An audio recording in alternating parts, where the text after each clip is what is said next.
Paz do Senhor, povo de Deus, sejam todos bem-vindos. Estamos começando mais uma escola aqui pelo canal Casa do Pão. Estamos comentando a carta de Paulo, mais especificamente Filipenses capítulo 4, versículos 8 e 9, que diz assim: Quanto ao mais, irmãos, tudo que é verdadeiro, tudo que é honesto, tudo que é puro, tudo que é justo, tudo que é amável, tudo que é de boa fama, se há alguma virtude, se há algum louvor, nisso pensai. Aí o versículo 9, Paulo escreve: O que também aprendestes, recebestes e ouvistes e vistes em mim, isso fazei, e o Deus de paz será convosco. Paulo escreve essa carta aos Filipenses mais ou menos no ano 64 depois de Cristo, 35 anos depois que Cristo subiu aos céus, mais ou menos 25 anos depois da conversão de Paulo. Ele estava na sua primeira prisão em Roma, que relata ali em Atos. E ele escreve essa carta para encorajar os filipenses a permanecer na fé, combater os legalistas, os judaizantes, sempre perseguiam o ministério de Paulo. Também agradecer pela oferta que os irmãos enviaram e, claro, é chamada a Carta da Alegria. Filipenses 4:4 está escrito, né? Paulo escreve: regozijai-vos no Senhor. Outra vez vos digo, regozijai-vos sempre. Esse regozijai-vos é um termo usado para expressar uma alegria profunda, uma alegria exuberante, algo realmente que estava trazendo muita alegria para esse povo ali de Filipenses. E esses dois versículos que comentamos, que falamos aqui, que lemos, né? Filipenses 4, 8 e 9, onde Paulo traz orientações ali para a vida diária cristã, para eles pensarem em tudo que é verdadeiro, em tudo que é honesto, em tudo que é justo, em tudo que é puro, em tudo que é amável, em tudo que é de boa fama. E se havia alguma virtude nisso, se havia algum louvor, era para eles pensarem nisso. E cada final de semana estamos comentando aqui um desses termos. E hoje vamos comentar tudo o que é puro. O termo puro ali no nosso dicionário, né? Pode ser o dicionário Aurélio, o dicionário Michelis, dicionário Almeida, aquele dicionário que você mais se habitua. O termo ali para o nosso dicionário quer dizer esse puro sem mistura, não contaminado, sem elementos estranhos, que não sofreu alteração. Esse termo puro, ele vem do latim purus, que quer dizer sem mistura. Então esse termo é usado para mostrar, segundo o nosso dicionário, que algo é sem mistura, como um animal, quer falar do animal puro sangue, quer dizer, um animal que não teve mistura nos seus cruzamentos, ele é da mesma linhagem desde a origem, ele é um puro sangue. Mas a ideia de Paulo aqui em Filipenses 4 e 8 é, esse termo puro é a ideia de ser limpo, isso é, ficar longe da imoralidade, ok? Ser limpo moralmente falando. Mas o que Paulo está dizendo aqui em Filipenses 4 e 8, de ser puro, é ser limpo moralmente falando, ficar longe da imoralidade.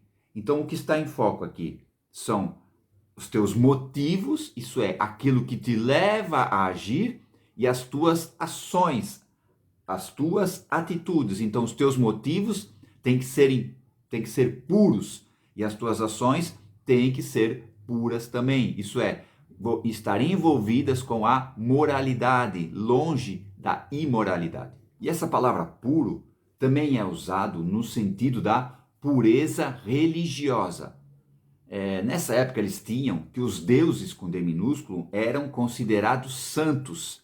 Então, a palavra puro dava a ideia da pureza religiosa, deles serem santificados. E também havia a pureza cerimonial, que era muito exigida por causa da lei, por causa das regras religiosas. Mas não é nenhum desses casos aqui que Paulo está falando. o que nós devemos pensar é em tudo que é puro. A ideia aqui não é nenhum rito religioso exterior, a ideia é ser puro de coração e alma. Por isso que o apóstolo João escreve na sua primeira carta, capítulo 3, versículos 2 e 3. Filhinhos, ainda não é manifesto que havemos de ser, mas quando ele se manifestar, o Senhor Jesus, seremos semelhantes a ele, porque assim como ele é, nós o veremos. Aí nesse versículo 3 ele diz: qualquer um que nele tem essa esperança, purifica-se a si mesmo, como também ele, o Senhor Jesus, ele é puro. Por isso que Pedro escreve na sua primeira carta, capítulo 1, versículo 22, purificando a vossa alma na obediência à verdade. Obediência à verdade. Ok? Então entenda, quando Paulo diz que era para pensar em tudo que é puro, a purificação na vida do cristão, na vida do crente, é um processo diário. Lá no tabernáculo que Moisés construiu, havia um tanque de águas que os sacerdotes entravam e passavam por ali e lavavam as mãos e os pés antes de entrar no Santo dos Santos. Eles tinham que passar por esse ritual, lavar os pés e as mãos. As mãos simbolizam as obras e os pés simbolizam a nossa caminhada. Nós somos salvos não pelas obras, mas nós temos uma caminhada nesta terra. Quando Jesus morreu na cruz do Calvário, ele pagou por todos os nossos pecados. Então não somos mais salvos pelas obras, mas como acabei de falar, temos uma caminhada nessa terra. Em João, o Evangelho de João, capítulo 13, diz o texto que Jesus se cingiu de uma toalha, ok? E pegou uma bacia com água e foi lavar os pés dos discípulos.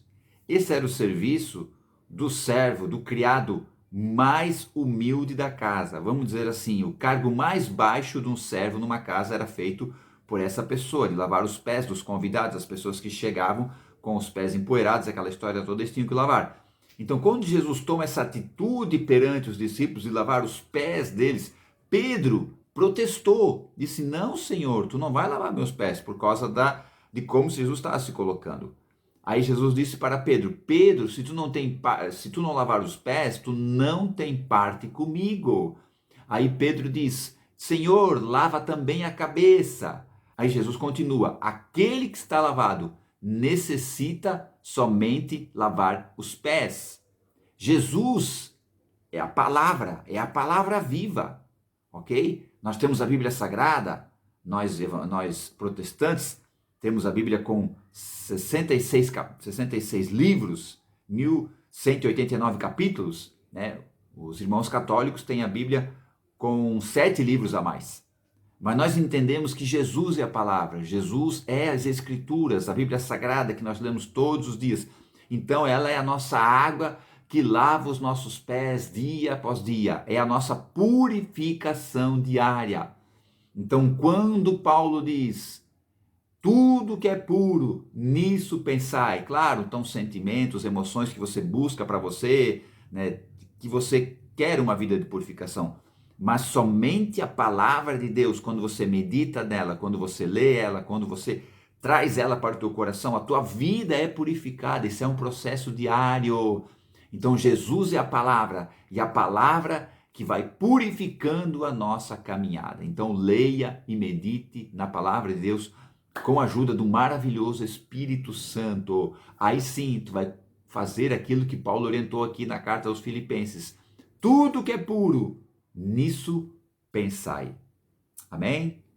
Muito obrigado, meus irmãos, minhas irmãs. No próximo final de semana, vamos estar comentando mais um texto, mais uma parte desses 2 versículos, Filipenses 4, 8 e 9. No próximo final de semana, vamos falar em tudo o que é amável. Amém? Eu aguardo você.